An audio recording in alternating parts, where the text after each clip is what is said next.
Okay, amazing. So I think we can start.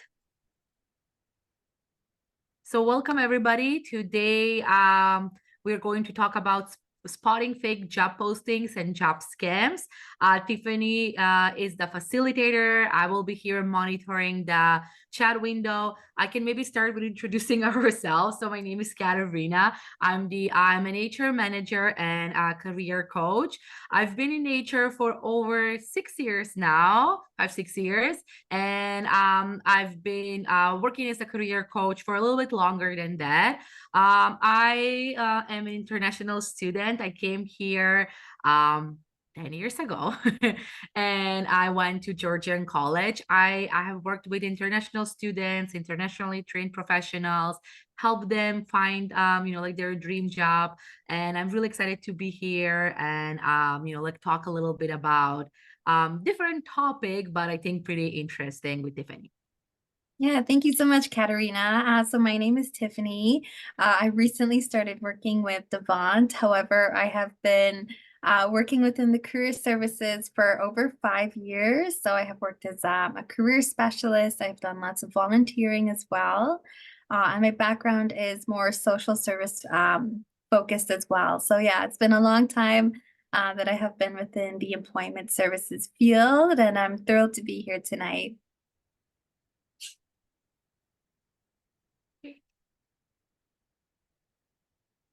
Then we can go to the next Mhm. slide. So yeah, there is our intro. So you all know about Devant because I've seen, like some familiar names here today. So that's amazing that you came back to attend another session. So Devant, like we help international students and alumni to stay, work, and succeed in Canada. We connect with employers, like we created the career support portal to support you, so we have a lot of resources in there. I know that you're familiar with that. I'm sure that you have a profile so you can access all of the available resources. Devant in French means to get in front of, and that's the goal. That's our goal for you. Like we want you to get ahead of competition and in front of employers so you can build your like a dream Canadian career and get your dream job. Just a couple of things before we start the session, some housekeeping stuff. You're all muted, but if you want to ask a question, feel free to use the chat window. If maybe your question is long or we have a follow-up questions for you, just let us know and we can unmute you so you can talk and give us a little bit more information. No need to use the video, and the session is recorded. And like I said before, you will receive an email with the recording in the next couple of days. So if you want to review the session again, you can definitely do that. Use the chat window and the Q&A function at any time. Please ask your questions. Throughout this like a workshop, we will stop and we will answer your questions. And then like if we have some time in the end, we will open like to questions, so you can ask questions maybe they're not related to this workshop, which is like I think pretty amazing. And then you have, I think that I will share the link of our upcoming events. We will talk about that as well, but definitely check the event tab on Devant and see what events we have coming up in the next month. There are a lot of great sessions for February, so please check it out and don't miss, like great session that you can attend. Perfect. Thank you so much. So just before we get started, I just wanted to go over our agenda very briefly. So of course, we're all here to learn about job scams and how to avoid them.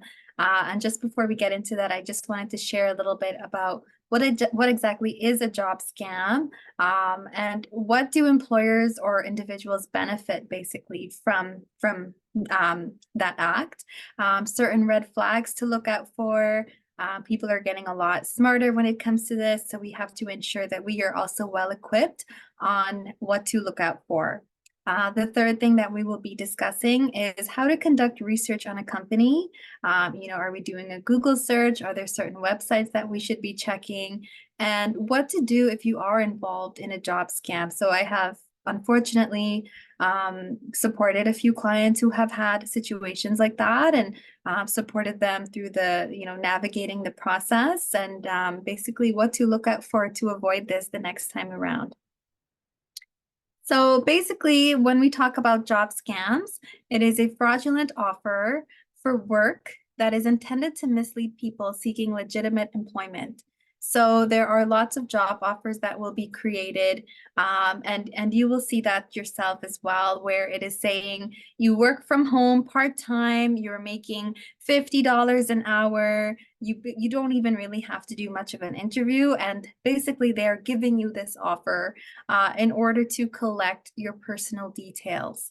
A lot of the times too, what employers will do is sometimes they will request for the employee to purchase equipment, to purchase gift cards, which if you are a new employee, there will never be any reason for you to do something like that. But unfortunately, if you are in a situation where you are actively looking for a job, you are in need of that source of income and employment, it is very easy for you to unfortunately become scammed in this process. So like it says there, they are basically requesting money and even personal information. So for example, your SIN number, we'll be discussing that as well. When exactly do you share that information? At what point within the hiring process do we share that information with an employer? When it comes to banking information, there's void checks that are involved as well. So we'll be touching base on that. Next is, why do job scams exist? So like I had briefly mentioned, it is financial gain for the individual or the company. The second thing there is identity theft. So your SIN number is something that you should keep very near and dear to yourself. I know sometimes with employment insurance, they will request your SIN number. That is okay. If you are signing a legitimate offer and you are starting your employment, then it's okay to provide your SIN as well. And then they can also go after you through email. So I know a lot of the times, if you are someone who saves your passwords in Chrome or Microsoft Edge, that is another area for you to be mindful of. Sometimes you have your banking information that is connected. Maybe you do online shopping and you have a credit card that is linked to certain accounts. That is a very quick and easy way for scammers to collect that personal information of yours. So we want to be mindful of the websites that we are utilizing as well. When we are job searching, we can focus on, LinkedIn, Indeed. Those are the ones that I always usually go to. But even when it comes to Indeed, I have noticed an increase of scams as well. So just ensuring that we are doing our job and doing that research. Next is the red flags to look out for. So like I had mentioned, the upfront fees. Employers should not be requesting any money from you before you begin working. The offer seems too good to be true. So I did have a few examples that I'll be sharing with you as well, but I have seen a lot of job scam offers come in from TELUS. I have seen Concentrix. I have seen Teleperformance. So what they have started to do as well is to even include a hiring manager as well. So I know for myself, I always double check on LinkedIn for names for hiring managers. Are they really working at this company? Do they have a profile that exists? And this one instance, I was able to find a LinkedIn profile, but within the offer letter, they were requesting way too much personal details, which also included the SIN number, which at that point within the hiring process should not have been shared as of yet. So if you're ever unsure, like I said, we'll be going over a few websites as well for you to do that extra research so that you are protected. And then the last point here, the company does not have any contact information or an online presence. So even if you conduct a very quick Google search, you're not able to find anything on the company at all. The website does not seem legitimate. There are spelling errors. It's not formatted correctly. If it is a legit company, they will make sure that their profile is reflective of the type of work that they offer as well. So it's very easy to mislead and spot that information. So yeah, a few more points here. There's no face-to-face or virtual interview. I have seen a few instances where a client will apply for a role and immediately they're offered the job without checking references, without conducting a proper interview. They are given that role. And again, they make this role look very beautiful. They give you everything that you're looking for on a silver, shiny platter, an amazing salary, an amazing work-life balance as well. Benefits are involved and it's the perfect pay. So as good as it may seem, we want to make sure that we are, trusting our gut in this instance. So I did have a few examples of job scams, but I actually have some articles that I'll be sharing with you as well. And these are all fairly recent. So this was just from a very quick search that I had done. As you notice, tech is a really big target there. So tech company name used in job scan targeting Ontario residents. So I can share these with you as well if you ever want to take a read through there for that information. Job scan losses tripled over the last year. And these articles are very recent. This is just from January 18th of this year. So there is lots of information on here. We are noticing a huge increase of these scams taking place. And then half of hiring managers worried about job posting scams in Canada. So like we said, we really do want to raise awareness when it comes to this topic. The last thing that we would want is for any of our clients to be in a very sticky situation that is involved with your money. So next we'll be talking about researching a company. So how exactly to conduct the research? We want to make sure that there's an official website. Is this a website that was done through Wix, or is this a legitimate website where the employer has paid to secure that domain the correct and proper way? Even when it comes to the email addresses, is this legitimate? Is it through a Gmail account? And are there any spelling errors, basically, even within the email address and the signature of the person who is emailing you?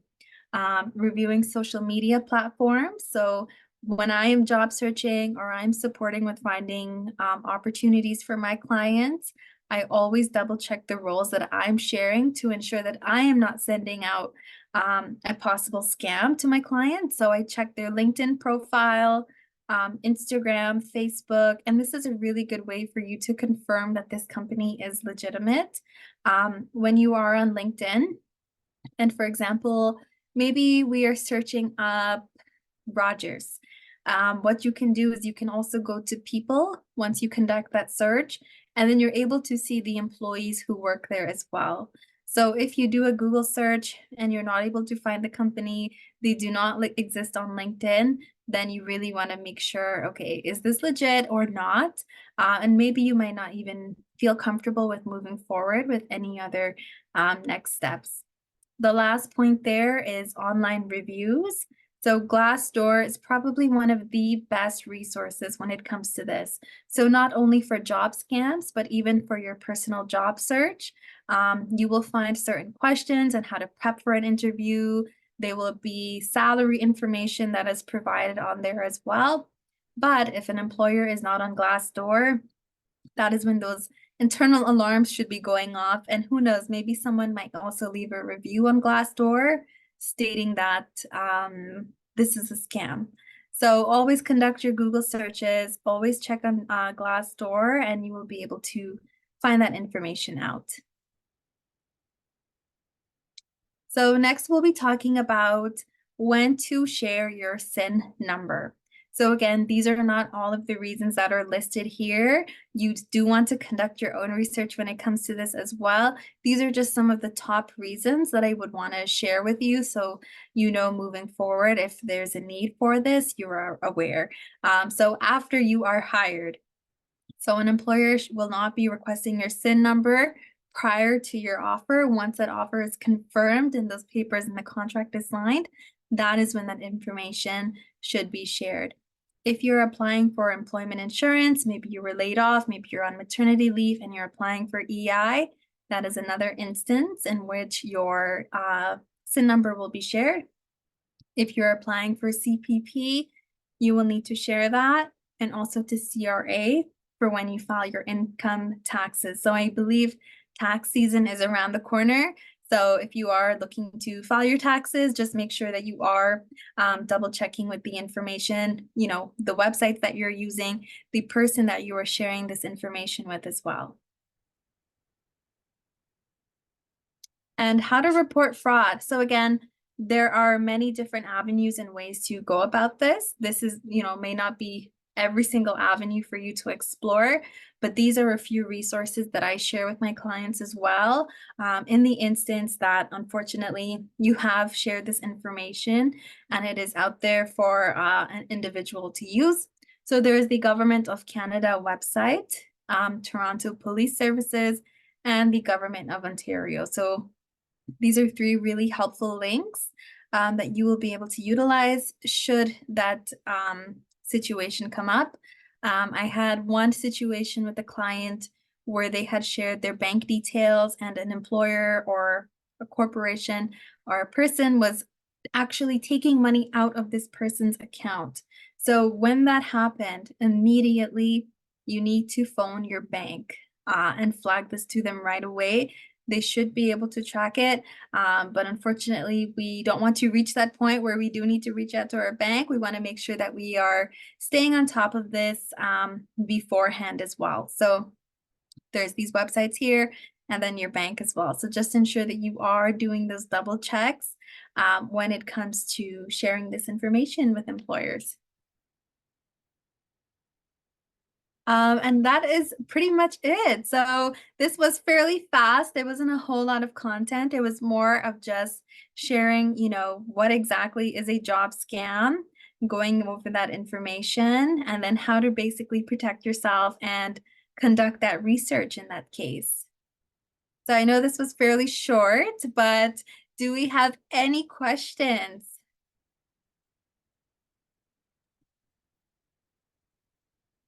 And doesn't have to be about like the workshop that we covered. Can be anything. If you have any like questions about your resume, cover letter, like job opportunities, job search, feel free to actually post in the chat window, in the chat box, or just let us know and then we can unmute you. And just wanted to talk to kind of add to what we have just discussed. As like a hiring manager, we never ask the employee to buy anything from us, not just even before the they are hired, even after they are hired. I don't think that the employer will ever ask the employee for any type of money. Any deductions will be done through payroll. I think Tiffany mentioned CPP, EI, tax deductions are the three legal deductions that they can do, on your payroll. And then if you're in a unionized, if you work in in a unionized environment, then probably your union dues will be deducted from your payroll, but anything else should be fine. So just remember, the employer will never ask you to buy anything from them or ask you to pay them. And we always ask for any HR documents or personal documents on the day when they arrive to the office. But nowadays, a lot of companies, they have HRIS or Human Resources Information System, where they have profiles for every employee, and on that profile you will get access to upload the documents, to submit your PTO vacation, and so all of the information is safe. So just something to know, because I think everybody's now is moving into that online system where you will have a profile and you yourself, you get access to that and you can upload all of the personal information, like SIN number, banking information, stuff like that. Perfect. I think we have a question. If I want to find a job, okay, so window or floor installer part-time, how can I do that? Okay, I'm carpentry student right now. Okay, so I would definitely first try and see what it's on LinkedIn and Indeed and type, like floor installer or like window installer, right? Like just like try like different words to see what job postings are coming up. A lot of time the job title might be a little bit different, but the requirements are the qualifications that are looking for pretty much the same as, like of a floor Mhm. installer or window installer. So try that. Another thing is to do a little bit of a research of like maybe construction companies that, like deal with they have this type of work. So you can connect with whoever is their HR representative. But LinkedIn and Indeed are really good start. Tiffany, do you have anything else to add? Yeah, I would just say too, on your resume, just ensure that you do have some details. So I don't know your work history, but whatever we have in there, we really want to show the relevance. What skills do we bring? What knowledge do we bring? Our transferable skills from our previous roles to show the employer why we would be a good fit for that opportunity. So even with the carpentry program that you're in, were there any courses that you have taken that you believe, if you include those on your resume, would give you kind of like that one up and make you look more marketable to employers? Exactly. And networking is kind of like another thing that we always mention. Mhm. Uh so even during your co-op, like try to, like connect with classmates, like talk to the program coordinator, see if they have like any connections. And like try and connect with people that are working in that industry. Because for construction industry, like I think now like that we're not done with the winter, but like we're getting there. I think the job is gonna pick up because I know they have their peaks during the summer and it slows down during winter. So I think it's kind of like a really, like good time now to start looking for something. Exactly. Do you know of any platform for job search hunting other than Craigslist? Think.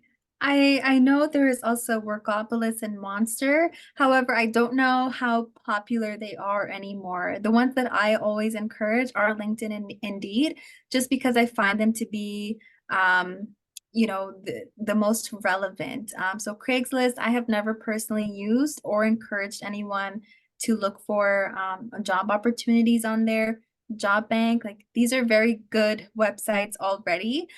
Depending on your industry background, there might be specific job search engines that you can refer to. So for example, if you're coming from a data background, there's a website called Data Yoshi that is really helpful, specific for data roles. If you're looking for work from home, customer service, there's a website called Arise.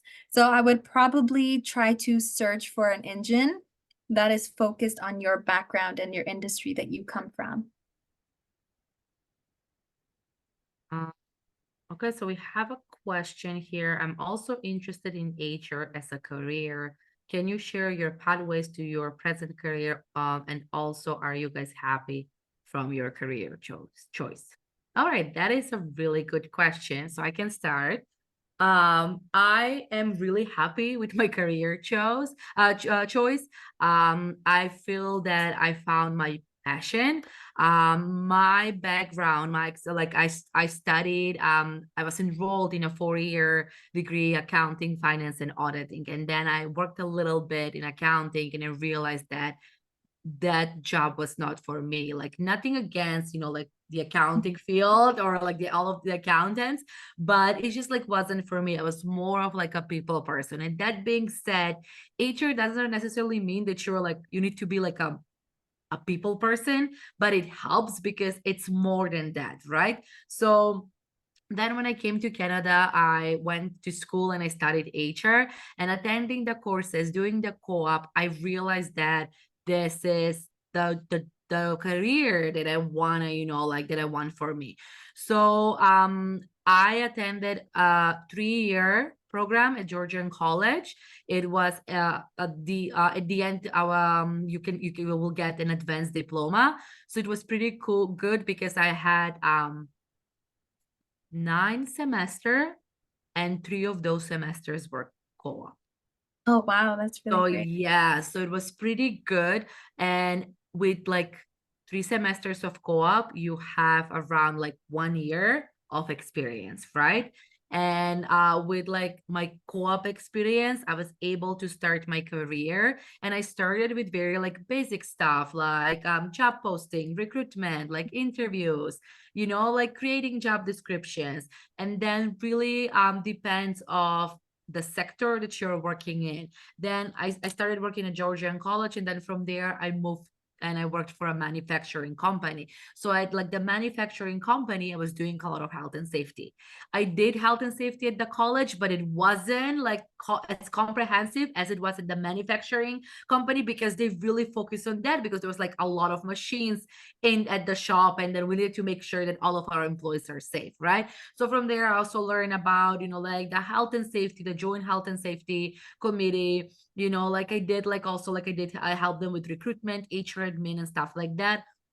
Then from there I moved and I worked for a non-for-profit where my main focus was training and development, and that's also a huge part like in HR. And now training is getting so popular, and it's a really good skill to have, because as in HR you can create training for your employees, like you can train them if you see that there is a gap in like skills, or like, so you can kind of like you don't need to hire somebody else. You can do that on your own if you have that skill. So I spent 2 years like training and development, where I was like developing the curriculum, and then I was like facilitating workshops and helping like clients. And then from there I moved into my like current role. I work for a healthcare sector, and with healthcare it's like a little bit different. We are focusing a lot on like risk and quality.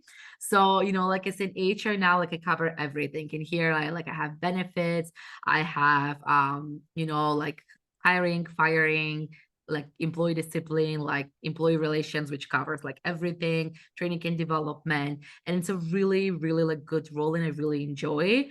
But if you are enrolled in like an HR program, that it's a really good start. And everybody, like it's interested nowadays to hire new grads, which is amazing. So I would say if you don't have a co-op, try to find, like maybe a volunteer position, or like a co-op, like maybe some of the co-ops are unpaid, but they ask you to go just like once or twice per week. So in that way you can have another job and, like get the income. But I would recommend that if you have a hard time, like to find jobs. I volunteered for an organization called Save the Water. It's completely online, and they have like a developed HR team. So I was working for them for like few years, Mm. and like that's how I was like gaining my HR experience, and I was always staying up to date with what's happening. So that is my recommendation. If you're having a hard time finding roles, try like volunteer position. Definitely Google Save the Water. They're always looking for people, and they have like a very good HR department where you can do the work online in your own time. But if you have like any other questions, feel free to ask them or connect with me on LinkedIn, and I will be happy, like to answer more questions. And I hope that helps. Tiffany, I think she asked both of us if we are happy with Yeah, our career I choice. can definitely share a little bit about my background. So, right out of high school, I was told that I need to be in post-secondary. So, I wasn't exactly sure at that point what my own interests were. So, I decided to do early childhood education. So, I completed that for 1 year, and I very quickly realized maybe I don't want to work with children every single day as a career, and that's okay. So I made the switch to social service work. And the great thing about that program is that it involved a practicum.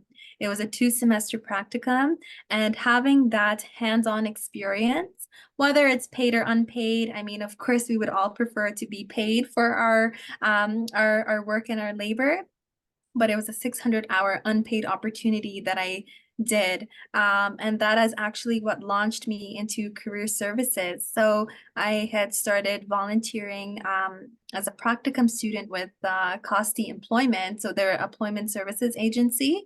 And then from there, I graduated and I started doing data entry for another employment services company. So I was entering all of the paperwork into their system for Employment Ontario. And then from there, that is where I had access to the internal roles that they were hiring for. So sometimes, you do have to start in certain roles to work your way up. So from there is where I applied to be a career specialist.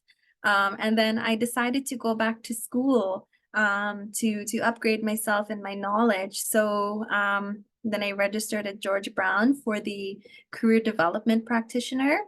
And that has been a huge support. So my biggest piece of advice is I would say to network, network, network. So even once you have secured a role, you're happy with your employment, even just to contact and stay, up to date with your colleagues.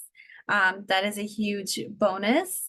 Your LinkedIn profile, ensure that it's up to date, you're active, you're engaging on there, you're liking, you're commenting, whatever the case may be. Your network is your net worth. So that is something that I always brag about is, to always, stay up to date with current trends. Maybe there are certain groups that you can join on LinkedIn. Maybe there's clubs, certain meetings that happen. Ensure that you are always staying connected and up to date because there are always new trends that are evolving. And of course, we want to ensure that we're staying on top of that. So LinkedIn is a very good way to start. So if you're looking to, begin a career in HR, then find some people who are working there and, have that coffee chat or an informational interview, and it will go a very long way. Absolutely. Any other questions? I know that we have like 20 more minutes, so feel free, like to use this time to ask, like any questions that you might have, like about the job search, resume, cover letter. Yeah, and we have some time now. In my LinkedIn account, yes. Yes, absolutely.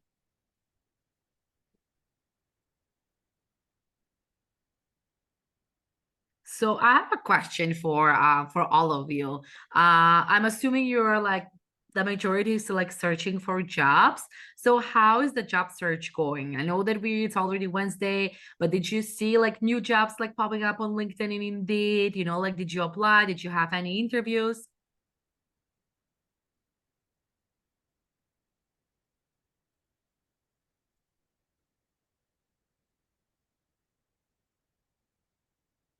I know that sometimes when you are like constantly job searching, you pretty much you applied everywhere and then Yeah. you're just like waiting for new jobs to come Yeah. up. Yeah. Okay, Micah said not interview so far. Okay, that's okay. Sometimes it takes time, until you get an interview. Okay, Parash, same thing. So what jobs are you looking for, both of you? For what roles are you applying?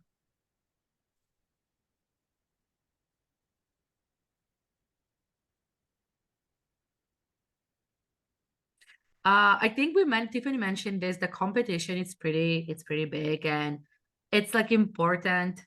Okay. So, okay, somebody says I'm a mature student in Canada with over 20 years experience. How do I reduce my resume so I restrict it to no more than 10, 15? In reality, most of my valuable experience were many years ago. Okay.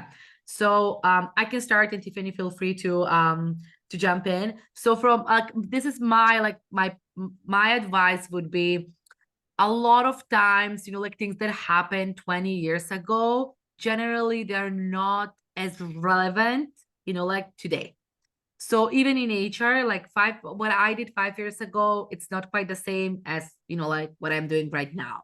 So I would definitely maybe focus on the last 2, 3 roles that you had in the last like 5, 10 years. But your resume should not have jobs like from 20 years ago. That's my advice. Just keep it to like 5, 6 years because when employers hiring managers, recruiters see something like from long time ago, they're not even paying attention to that. And I know that you mentioned that most of your valuable experience is from like years ago. I would still, like focus on what you have right now. And then maybe, I'm not sure for what jobs you're like applying and what you're looking for, but I know that a lot of people like offer volunteer roles, and just like see if maybe you can do something like that so you can gain that experience. If you are enrolled in school, there are a lot of co-ops, and I would like recommend like applying for co-ops too. But like maybe that will be like the how you start to gain some experience. But if you can tell us, so okay, so what jobs you're applying for, it will be like a little bit helpful. But that it's my advice, like don't worry about like what happened 20 years ago, because unfortunately it's not relevant today. Just focus on the last 3 jobs that you had, maybe like 2 3 jobs that you had like 5 7 years ago. So I think he said the technical areas, engineering and project management. So my 2 cents here, I think that is where I would focus on resume tailoring. Are you showing the employer that these are the relevant skills and the most recent skills that I have? And which is why I would be a good fit at your company. So with resumes, we always have that power to be able to tailor, update, and somewhat manipulate that information to show them why we would be a good fit. So just ensuring, we have that job opportunity open, we have the job description, and we have a resume side by side.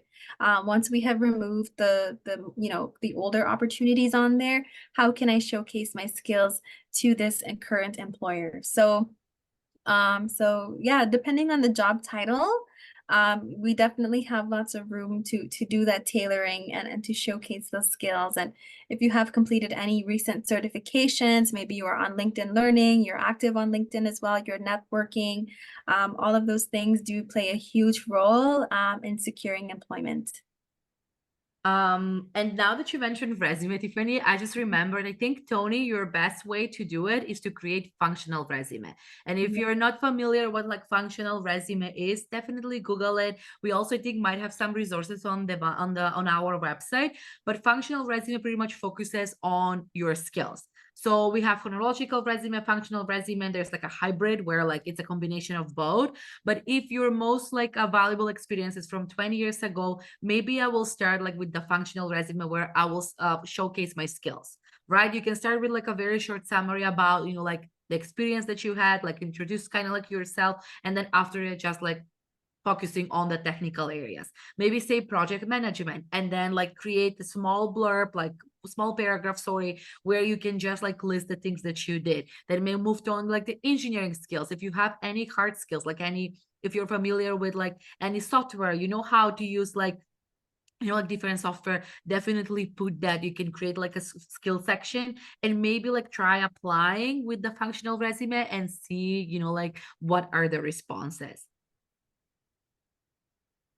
It is, like pretty like people use it, especially, like if they're in a similar situation as you. So yes, like it is common. So definitely like try and see, if that is going to help you in like securing jobs. Yeah. Because like employers will be interested in hiring somebody that has the skills, right? So I think that would be really good. But another thing to think about is you're enrolled in school right now, and then once you graduate you will be considered as like a new grad, but with all of your experience it will be so easy to like get a job. So think about that as well. You already have some experience and you already like finish like this program where you have the knowledge, so it will be like amazing, like it will be like, I think, easy to like find a job. Okay, the next question is, I want like, okay, I'm looking for any jobs that pays my bills.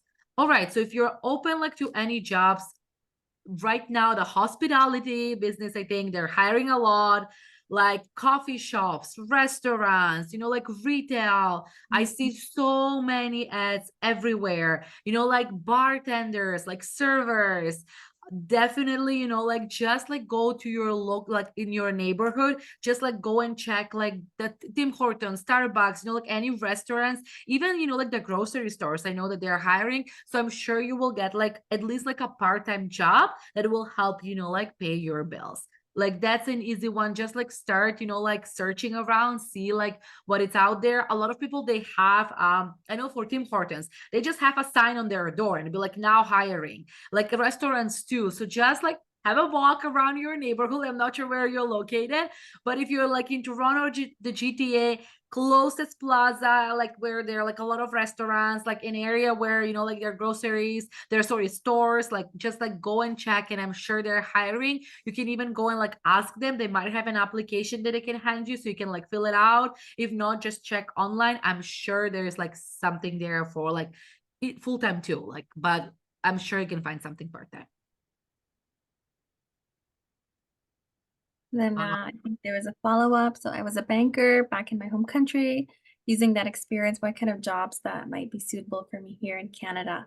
So definitely when it comes to banking, the first thing I could think of, depending on, what experience you might have in Canada so far, you might even be considering going into the banking industry again, right? And one thing I really want to highlight here too is that you are allowed to have a job and job search at the same time.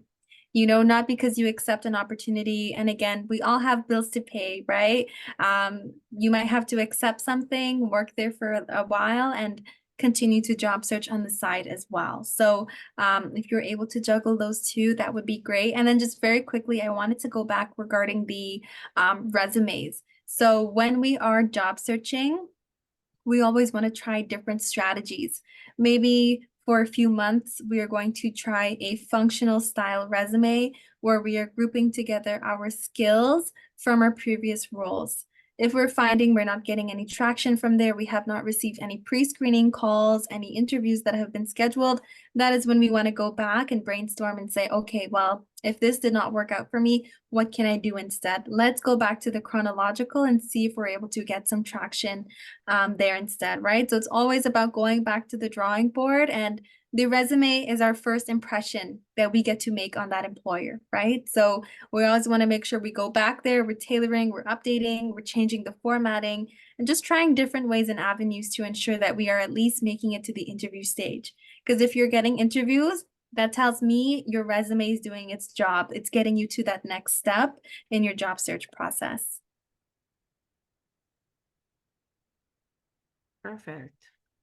We have a question. What kind of jobs can an internationally trained dentist apply for?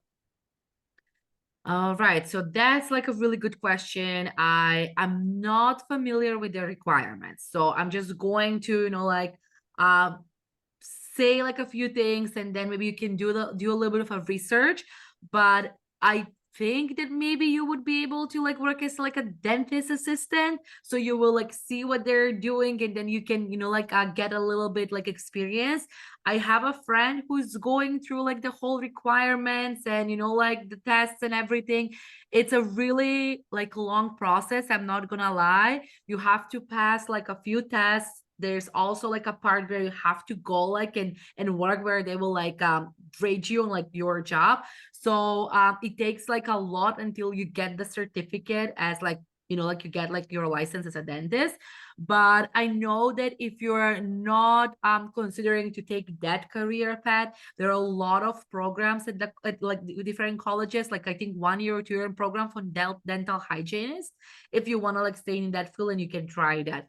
But even like without any like additional education, maybe try and like see if they're hiring like for dental assistant. Maybe like on Google type, sorry, on Indeed, on LinkedIn, type dentist assistant or dental assistant, and see what are the requirements, because they might be okay with, like hiring internationally trained dentist professionals, right? So like just like try and see like every dentist office, like they might be open like to like, helping internationally trained dentist professionals until they decide, like what they want to do here in Canada. Because I know like my friend, it's been like quite some time, and then she's almost at the end. Now she's going to do the practical exam, which is like a long day for like I don't even know how many hours, and then they grade you like on different things.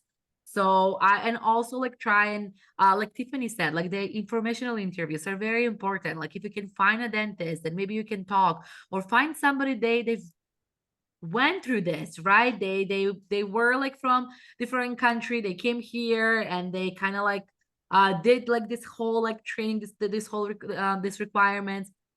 Try to find people and talk to them so they can give you, you know, like better advice than us, because like we are not in that field, but they might tell you exactly what you need to do.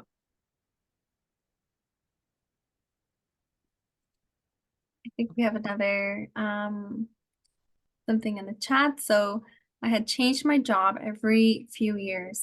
Does it give a bad impression for the interviewer? So I would go ahead and say no, that it does not. You know, life happens, things happen. People immigrate, people have health issues, people have family responsibilities, they are caretakers. Things happen, gaps exist, people switch companies for a number of different reasons.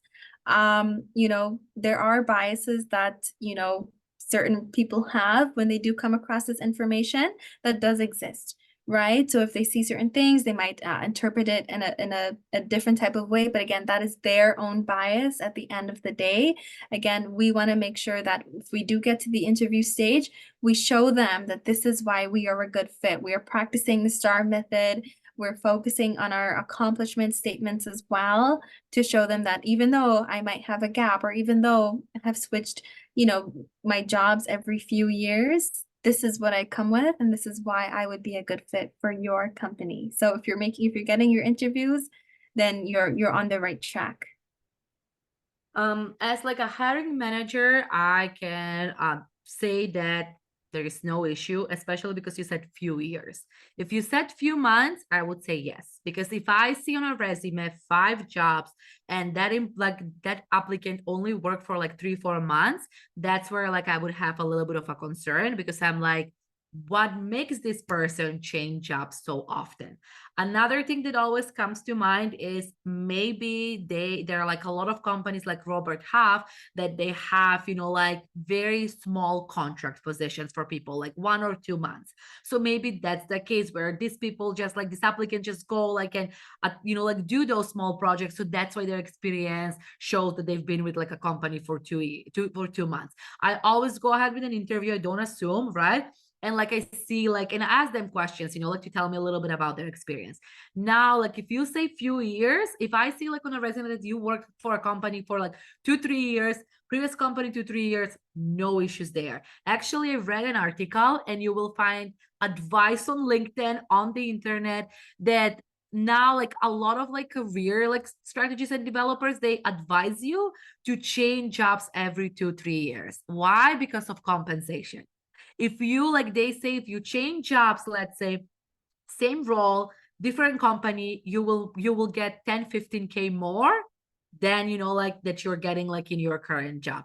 The employer can give you increase, but they're not going to give you like 15K, right? But if you like apply because of inflation, of like what's happening, people are generally like offering a little bit more. It's something that everybody, you know, like knows. So that is my advice to you. Like if you're in a role and you don't see like a lot, like that your pay like increase a lot, and you do like a little bit of research and see that like people that are doing the same job that you're doing right now are getting paid like 15-20 more K, absolutely move and find another job, because there is no way your employer will give you that much. And it's not the employers, like no company can offer, you know, like can actually afford to give the employer like 20K in increase. Like that's not happening. So long, like just to short my answer, the answer is no. If it's like a few years, I think you're doing the right thing. You're getting experience. You're moving around. Like I know that people before they really like they wanted to stay in one job for like 20 years, but that's not the case nowadays. People move. People want to gain more experience. They're not challenging their roles. Like Tiffany said, so many things like happen. You know, like family responsibilities, career changes. So it does not give a bad impression at all, especially because you said few years. So like don't worry about that. We have a couple more minutes. Any other questions?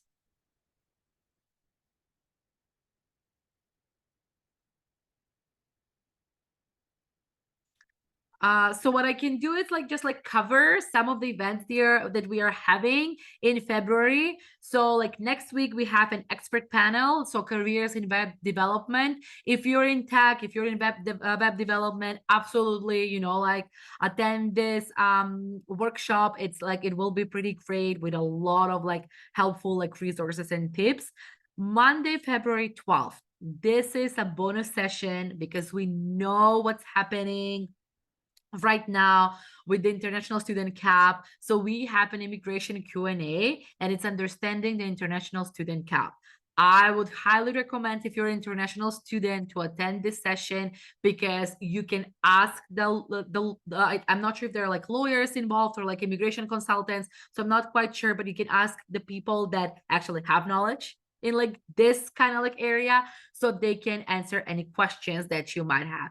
And then February 14th, we have optimizing your LinkedIn presence, profile building. So this is a really great workshop. I hope that you will join this one. And February 22nd, we have Devant's Career Cafe. So these are one of my favorites. Like this work, like a sessions I really enjoy, because we just have an open discussion and people are asking their questions, and you know, like whoever is the facilitator and moderator, they're answering the questions. So I always, you know, like facilitate this like Devant Career Cafes, because I really enjoy having discussions and answering you like your questions. So visit devant.ca, all events, and then registered for you know, like for free, so you can attend these workshops.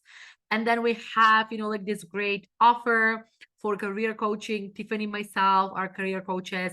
We also have other coaches on our website that you can check. Right now, I think we have a promo. I think that's on next slide.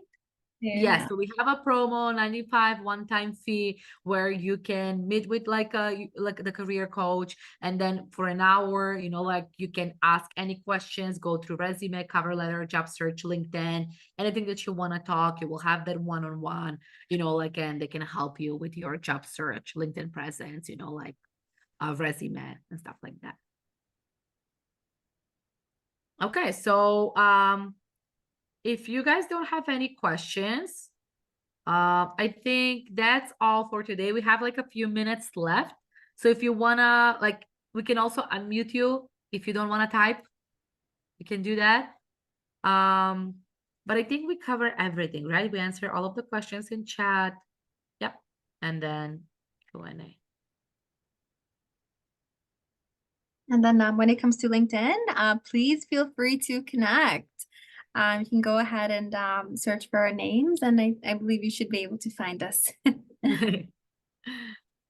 Awesome. Well, thank you so much for joining us today. It was really nice chatting with you. I hope that you enjoyed the session. And then hopefully we can see you in some of our next. Oh, I think somebody raised their hand. Or no, maybe that was my mistake. We'll be here for the next couple of minutes if you wanna like stay and ask us your questions. So if not, thank you so much again, and have a great evening.